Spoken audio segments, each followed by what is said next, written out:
नमस्कार, good morning. आप देख रहे हैं टाइम्स नाउ नव भारत। आपके साथ में हूं ज्योत्सना पेती। सबसे पहले देश दुनिया की 10 बड़ी खबरों पर नजर डालते हैं। जम्मू कश्मीर में सुरक्षा बलों की कार्रवाई से बौखलाए हुए आतंकियों की कायराना करतूत कम होने का नाम नहीं ले रही है। आतंकवादियों ने कुलगाम में फायरिंग कर निर्दोष लोगों को निशाना बनाया है। वानपोह इलाके में दहशतगर्दों ने 3 मजदूरों को गोली मार दी, जिसमें से 2 मजदूरों की मौत हो गई। मरने वाले दोनों मजदूर राजा ऋषिदेव और जोगिंदर ऋषिदेव बिहार के रहने वाले थे। वहीं घायल चुनचुन ऋषिदेव का अस्पताल में इलाज जारी है। घटना की सूचना मिलते ही बिहार में मजदूरों के घरों में मातम पसर गया। निर्दोष लोगों की हत्या करने वालों के खिलाफ लोगों में गुस्सा है और मृतकों के परिजन ने दोषियों को कड़ी सजा देने की मांग की है। उधर घटना के बाद सुरक्षा बलों ने इलाके में सर्च ऑपरेशन तेज कर दिया है। बिहार के 2 मजदूरों की जम्मू कश्मीर में हत्या के बाद सीएम नीतीश कुमार ने उपराज्यपाल मनोज सिन्हा से फोन पर बातचीत की है और लगातार हो रही टारगेट किलिंग पर चिंता जाहिर की है। नीतीश सरकार ने दोनों मृतकों के परिजन को 2-2 लाख रुपए का मुआवजा देने का ऐलान किया है। हम इसकी घोर निंदा करते हैं। बिहार के यशस्वी मुख्यमंत्री ने अविलंब मुख्यमंत्री राहत कोष से 2 लाख रुपया उनके परिजनों को देने की घोषणा की है। वहीं अब इस मामले पर सियासत भी गर्मा गई है। पाकिस्तानी आतंकवादियों ने एक बार फिर जघन्य अपराध किया है और कश्मीर घाटी में अपनी मेहनत के बल पर रोजी रोटी कमाने वाले मजदूरों की जिस प्रकार निशंस हत्या की है, ये बहुत बड़ा जघन्य अपराध इन पाकिस्तान के कायर आतंकवादियों ने किया है। फेलवर पूरी तरह से देश की जो सरकार है, डबल इंजन की सरकार है और घड़ियाली आंसू बहाने के बजाय अपनी नाकामियों को एक बार कम से कम निहार लेनी चाहिए। ऐसे में एक बात तो साफ है कि आतंकियों की कायराना हरकतों का मुंहतोड़ जवाब देना जरूरी है। पाकिस्तान की ओर से आए हुए आतंकियों को सबक सिखाने के लिए भारतीय सेना लगातार मुस्तैद है। जम्मू कश्मीर के पुंछ में आज सुरक्षा बलों और आतंकियों के बीच एनकाउंटर का 8वां दिन है। पिछले 1 हफ्ते से जंगलों की आड़ लेकर दहशतगर्द बैठे हुए हैं। कल भी दोनों तरफ से लगातार गोलीबारी हुई। टाइम्स नाउ नव भारत संवाददाता प्रदीप दत्ता अपनी जान पर खेलकर वहां से रिपोर्ट भेज रहे हैं। टेररिस्ट जो कि पिछले 7 दिन से पटादूरिया के फॉरेस्ट एरिया में छुपे हुए थे, उनको लोकेट कर लिया गया है और जैसे उनकी मूवमेंट देखी तो आर्मी ने उनकी तरफ फायरिंग की। उसके बाद से जवाबी कार्रवाई भी टेररिस्ट की तरफ से हो रही है और heavy volume of gun fire इस्तेमाल किया जा रहा है। सोफिस्टिकेटेड आर्म्ड एंड एम्यूनिशन लेकर ये टेररिस्ट पिछले कुछ दिनों से बैठे हैं और आप देख सकते हैं हेलीकॉप्टर की मूवमेंट भी ऊपर से हो रही है। हेलीकॉप्टर भी इस इलाके का पूरा रेकी कर रहे हैं ताकि ये टेररिस्ट यहाँ से भाग न सके। पुंछ में पिछले कई दिनों से आतंकियों की गोलियों का सेना के जवान मुंहतोड़ जवाब दे रहे हैं, लेकिन जिस तरह से आर्मी ने आतंकियों की घेराबंदी की है, उससे एक बात तो साफ है कि जंगलों की आड़ लेकर ये दहशतगर्द ज्यादा दिन तक बच नहीं सकते। अगर आप भी आज रेल से यात्रा करने वाले हैं तो ये खबर जरा ध्यान से देख लीजिए, क्योंकि आज देश भर में किसानों का रेल रोको आंदोलन है। केंद्रीय गृह राज्य मंत्री अजय मिश्र को मंत्री पद से बर्खास्त करने की मांग को लेकर किसान आज सुबह 10 बजे से लेकर शाम 4 बजे तक ट्रेन के रूट्स को जाम करने वाले हैं। संयुक्त किसान मोर्चा ने रेल रोको अभियान को सफल बनाने के लिए रणनीति तैयार कर ली है और किसानों से बड़ी संख्या में इस अभियान में हिस्सा लेने की अपील की है। लखीमपुर हिंसा के आरोपी आशीष मिश्र की गिरफ्तारी के बाद भी किसान अब आशीष के पिता यानी कि अजय मिश्र को मंत्री पद से हटाने की मांग पर अड़े हुए हैं। ऐसे में देश भर में रेल रोकी जाएंगी। इस दौरान रास्ते में फंसे यात्रियों को लंगर लगाकर खाना खिलाने का भी ऐलान किसान संगठनों ने किया है। हालांकि किसानों के रेल रोको अभियान को लेकर पुलिस ने भी पुख्ता तैयारियां कर ली है।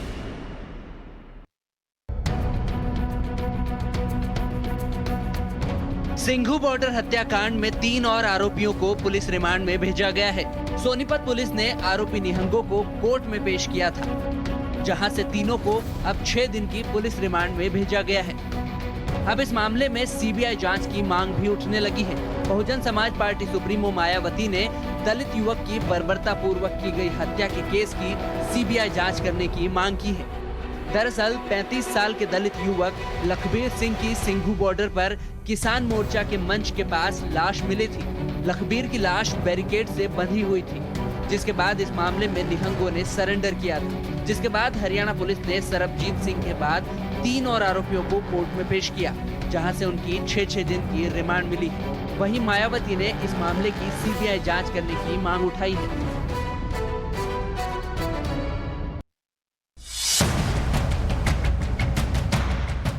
बीजेपी ने यूपी समेत 5 राज्यों में होने वाले विधानसभा चुनाव को लेकर तैयारियां तेज कर दी हैं। आज बीजेपी के राष्ट्रीय पदाधिकारियों की एक अहम बैठक होने जा रही है। बीजेपी अध्यक्ष जेपी नड्डा की अध्यक्षता में होने वाली इस मीटिंग में पीएम नरेंद्र मोदी भी शामिल होंगे। पीएम मोदी बीजेपी के सभी पदाधिकारियों और मोर्चे के अध्यक्षों को सरकार की उपलब्धियों, चुनावी मुद्दों और चुनाव से जुड़ी रणनीति को लेकर गुरु मंत्र देंगे। दिल्ली में सुबह 11 बजे से शुरू होने वाली ये मीटिंग 5 राज्यों में होने वाले विधानसभा चुनाव के मद्देनजर काफी अहम मानी जा रही है। बैठक में पीएम मोदी का समापन भाषण होगा, जिसमें वे पार्टी के पदाधिकारियों को आगामी चुनाव में जीत का मंत्र देंगे। साथ ही सरकार की उपलब्धियों को जनता तक ले जाने का संदेश भी देंगे।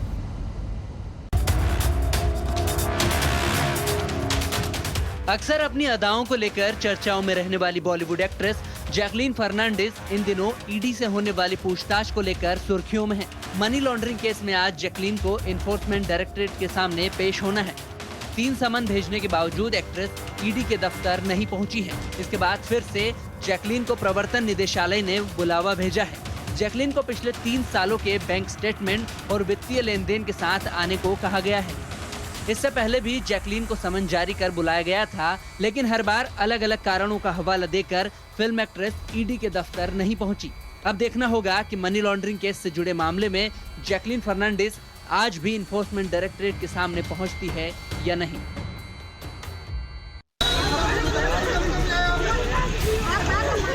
छत्तीसगढ़ के अंबिकापुर मेडिकल कॉलेज अस्पताल में पिछले 3 दिनों में 8 नवजात बच्चों की मौत से हड़कंप मचा हुआ है। मासूमों की मौत का इल्जाम परिजन अस्पताल प्रबंधन पर लगा रहे हैं। मृतक बच्चों के परिजन का आरोप है कि डॉक्टरों की लापरवाही से उनके बच्चों की मौत हुई है, तो प्रबंधन इन आरोपों को खारिज करने में जुटा हुआ है। सही नहीं है। हम यहाँ कहते हैं, किसकी लापरवाही मानते हैं? यहाँ से मेरे को मैम लोग बोलती थी कि आप प्राइवेट में लेके जाइए।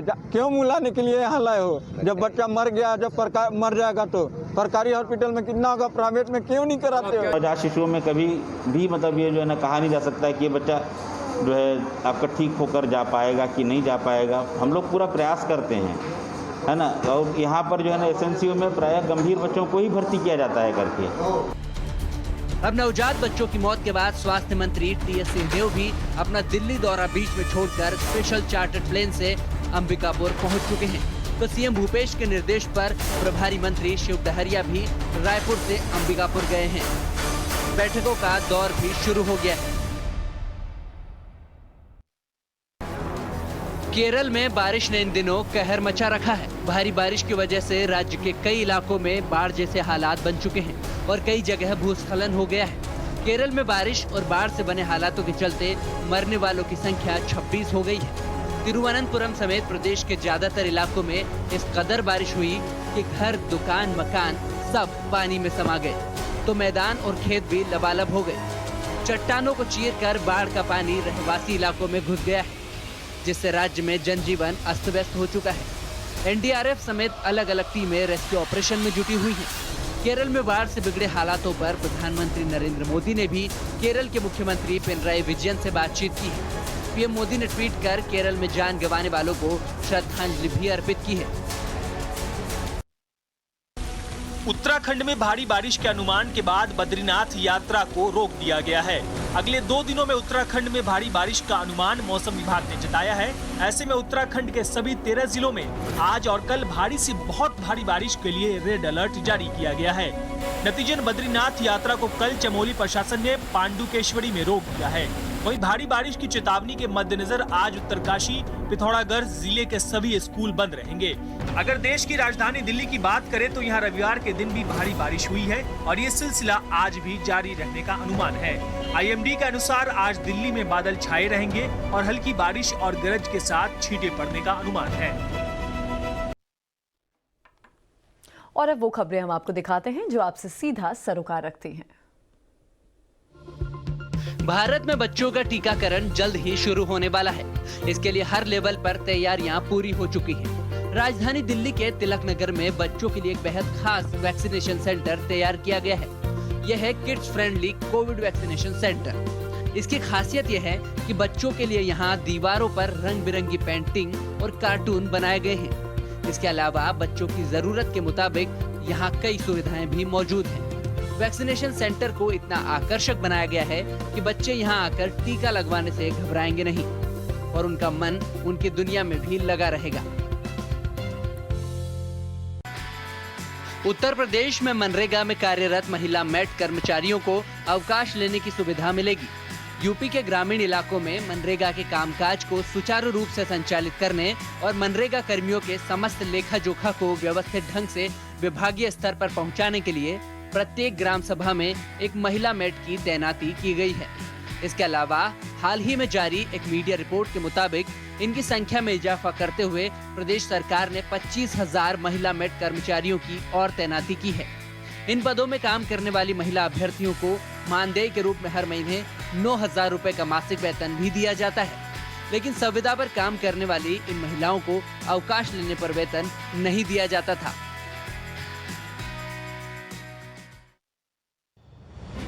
बिहार और झारखंड के युवाओं के लिए काम की खबर है। यहाँ की युवाओं के लिए बम्पर भर्तियां निकली है। भारतीय प्रौद्योगिकी संस्थान कानपुर ने जूनियर तकनीशियन सहित कई पदों पर भर्ती के लिए नोटिफिकेशन जारी किया है। इच्छुक और योग्य उम्मीदवार आधिकारिक वेबसाइट www.iitk.ac.in के जरिए आवेदन कर सकते हैं। इन पदों पर भर्ती के लिए अभ्यर्थी के पास संबंधित विषय पर मास्टर डिग्री होनी चाहिए। साथ ही अभ्यर्थी का 55% नंबरों के साथ पास होना अनिवार्य है। जारी नोटिफिकेशन के मुताबिक आवेदन करने वाले अभ्यर्थियों की उम्र 21 साल से 50 साल के बीच होनी चाहिए। अभ्यर्थियों का चयन लिखित परीक्षा और इंटरव्यू के जरिए किया जाएगा।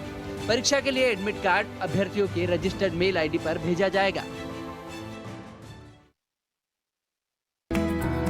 अगर आप अपने माता पिता के लिए एक बेहतरीन सरकारी स्कीम में निवेश करने की सोच रहे हैं, तो आप सीनियर सिटीजन सेविंग स्कीम में पैसा लगा सकते हैं। इस स्कीम की खास बात यह है कि इस स्कीम में आप अपने माता पिता के नाम से भी निवेश कर सकते हैं। ये पोस्ट ऑफिस की स्मॉल सेविंग स्कीम है जो किसी निवेशक को टैक्स छूट का फायदा भी देती है। अगर आप इस स्कीम में निवेश करने की सोच रहे हैं, तो आप 1,000 रुपए के मल्टीपल में केवल एक डिपॉजिट कर सकते हैं। इस स्कीम के तहत निवेश की अधिकतम राशि 15 लाख रुपए है। मौजूदा समय में इस स्कीम के तहत सीनियर सिटीजन को 7.4% की ब्याज दर मिल रही है। पोस्ट ऑफिस की इस स्कीम में किए गए निवेश पर इनकम टैक्स एक्ट के सेक्शन 80C के तहत छूट का भी फायदा मिल सकता है। इस सेक्शन के तहत किसी निवेशक को 1.5 लाख रुपए तक की राशि पर डिडक्शन का फायदा मिलता है।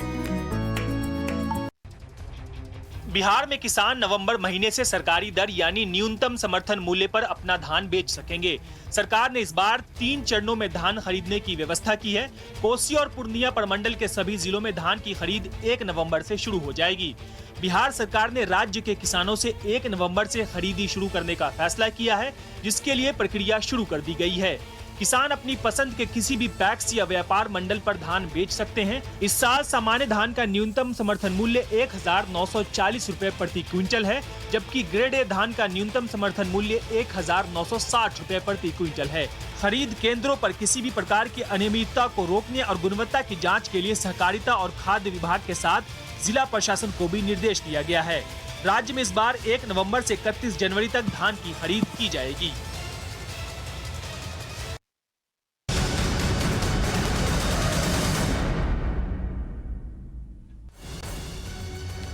और अब बात आज की सबसे बड़ी खबर की। आतंकियों की कायराना हरकत जम्मू कश्मीर से सामने आई है। एक बार फिर आतंकियों ने टारगेट किलिंग को अंजाम दिया। दक्षिणी कश्मीर के कुलगाम में आतंकियों ने 3 मजदूरों को गोली मार दी है। सभी मजदूर बिहार के रहने वाले हैं। इस हमले में 2 मजदूर राजा ऋषि देव और जोगिंदर ऋषि देव की मौत हो गई है, जबकि एक जख्मी बताया जा रहा है, जिसका इलाज इस समय चल रहा है। चश्मदीदों के अनुसार आतंकी अचानक आए और फायरिंग शुरू कर दी। आतंकी हमले के बाद सेना ने पूरे इलाके को कॉर्डन ऑफ किया हुआ है। सर्च ऑपरेशन अभी भी सुरक्षा बलों का जारी है। आतंकियों ने 3 मजदूरों पर 3 मजदूरों पर हमला किया, 2 की मौत और 1 जख्मी बताया जा रहा है, जिसका अभी अस्पताल में उपचार जारी है। सेना ने इलाके को घेरा हुआ है। सर्च ऑपरेशन अभी भी सेना का जारी है। एक बार फिर से आतंकियों की कायराना हरकत, घर वालों का रो रो कर बुरा हाल है। 3 मजदूरों को एक बार फिर से गोली मारी है आतंकियों ने, जिसमें 2 की मौत हो गई है।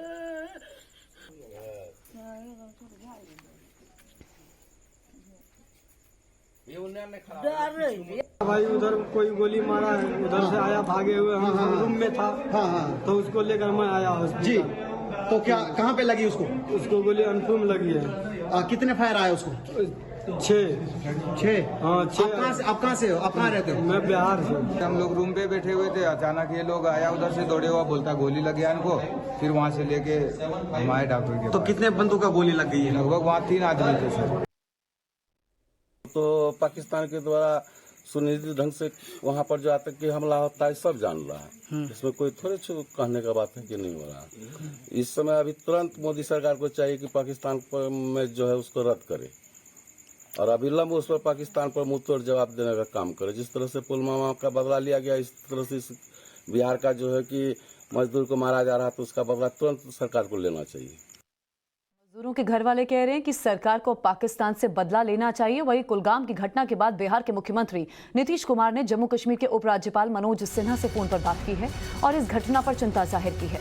नीतीश कुमार ने पीड़ित परिवार के लिए 2-2 लाख रुपए के मुआवजे का ऐलान भी कर दिया है। पर ये सब कब तक होता रहेगा, सवाल यहाँ पर ये बड़ा है। अब घर वाले कह रहे हैं जिन्होंने अपनों को खोया है, घर वालों का कहना है कि सरकार को अब 56 इंच का सीना दिखाते हुए बदला पाकिस्तान से लेना चाहिए। पीड़ित परिवार के लिए 2-2 लाख रुपए के मुआवजे का ऐलान फिलहाल बिहार के मुख्यमंत्री नीतीश कुमार ने कर दिया है और जम्मू कश्मीर के उपराज्यपाल मनोज सिन्हा से इस बाबत जानकारी भी फोन पर ली है। प्रदीप दत्ता हमारे साथ जुड़ गए हैं। प्रदीप, मुआवजे का ऐलान बेशक कर दिया और नीतीश कुमार ने 2-2 लाख रुपए का, लेकिन जिन्होंने अपनों को खोया उनके घर वाले चाह रहे हैं कि सरकार को अब कड़ी रणनीति बना करके पाकिस्तान से बदला लेना चाहिए।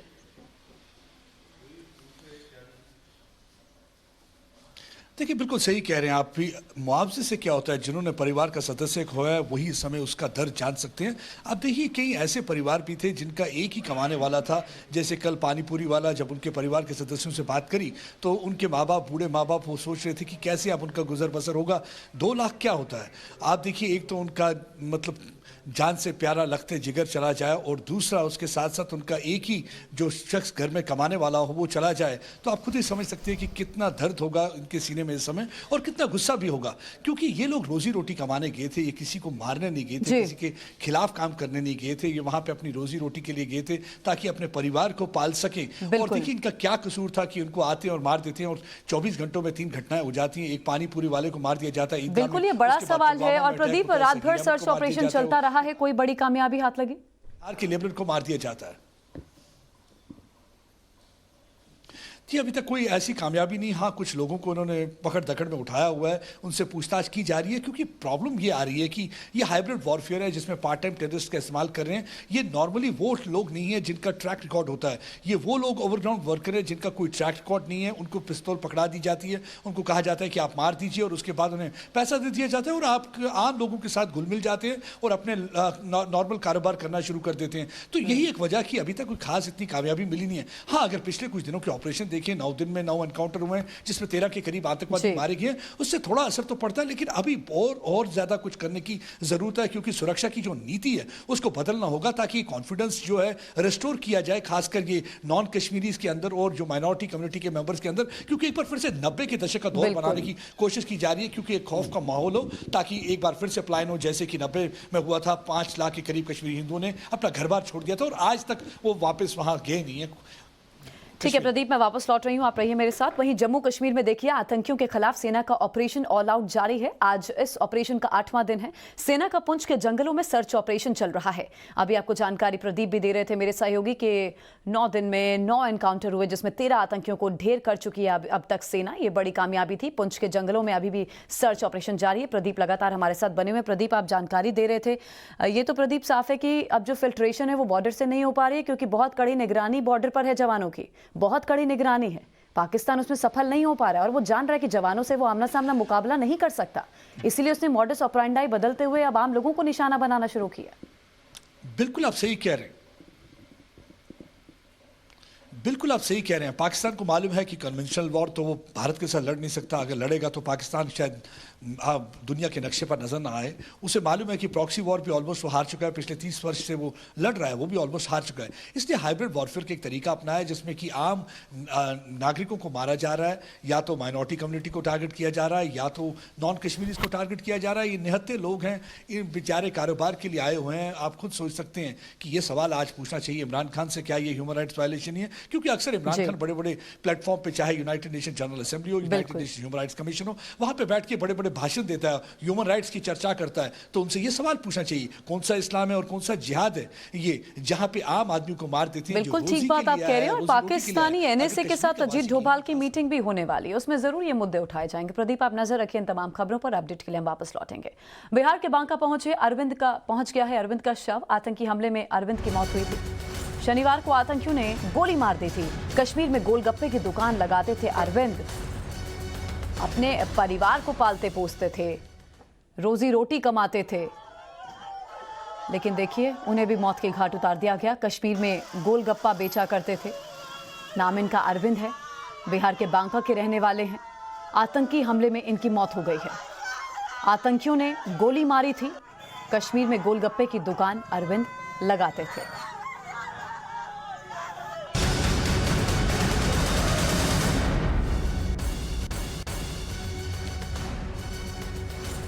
वहीं दिल्ली में देखिए, देश की राजधानी दिल्ली में कल से लगातार बरसात हो रही है। अभी भी बारिश का दौर जारी है, जिससे राजधानी के निचले इलाकों में पानी भर गया है। कई इलाकों में सड़कों पर पानी भरने से लोगों को आने जाने में खासी परेशानी हो रही है। सड़कों पर पानी जमा होने से ट्रैफिक जाम की समस्या से भी लोगों को दो चार होना पड़ रहा है। आज सोमवार का दिन है, हफ्ते की शुरुआत हुई है, लोग अपने ऑफिस के लिए निकलेंगे।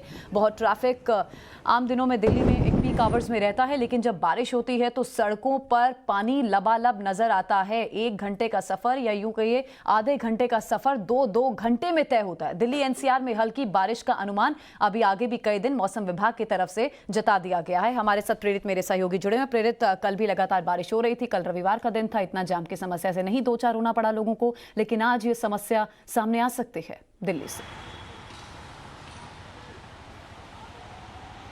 जी बिल्कुल, रविवार से ही लगातार राजधानी दिल्ली के अंदर बारिश हो रही है और रविवार को आमतौर पर छुट्टी का दिन होता है, इसलिए लोग घर पे बारिश का लुत्फ उठा रहे थे। लेकिन आज सोमवार का दिन है, यानी कि लोग घर से अपने ऑफिस के लिए निकल रहे हैं और ऐसे वक्त में लगातार बारिश हो रही है। जिस तरीके से राजधानी दिल्ली के अंदर कि कई जगह पे वाटर लॉगिंग की समस्या देखी गई और कई जगहों पे हैवी ट्रैफिक का भी सामना हम लोगों को करना पड़ रहा है।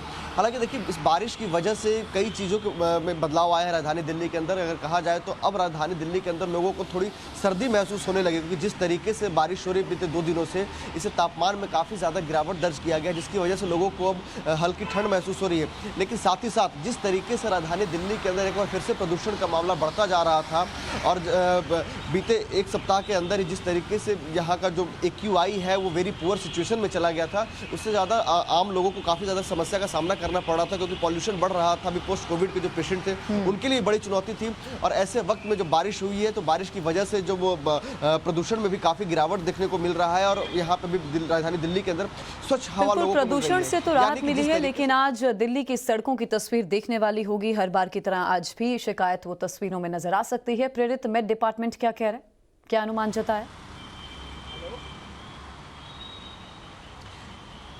जी, मौसम विभाग ने यह बताया है कि इस तरह की बारिश जो है कल तक होगी, यानी कि मौसम विभाग ने शनिवार को यह अंदेशा जता दिया था कि शनिवार देर रात से ही राजधानी के दिल्ली के अंदर बारिश होगी और अगले 3 दिनों तक बारिश होगी, यानी कि वो बारिश जो है मंगलवार तक के लिए अंदेशा जताया गया था। लेकिन रविवार को सुबह में राजधानी दिल्ली के अंदर बारिश हुई है, सोमवार की सुबह भी राजधानी दिल्ली के अंदर बारिश हुई है और यह कहा जा रहा है कि अगले दिन भी बारिश होगी, यानी कि मंगलवार को भी बारिश होगी। और जिस तरीके से बारिश हो रही है अभी कहा गया है कि अभी और भी तापमान में गिरावट देखने को मिलेगा। ठीक है।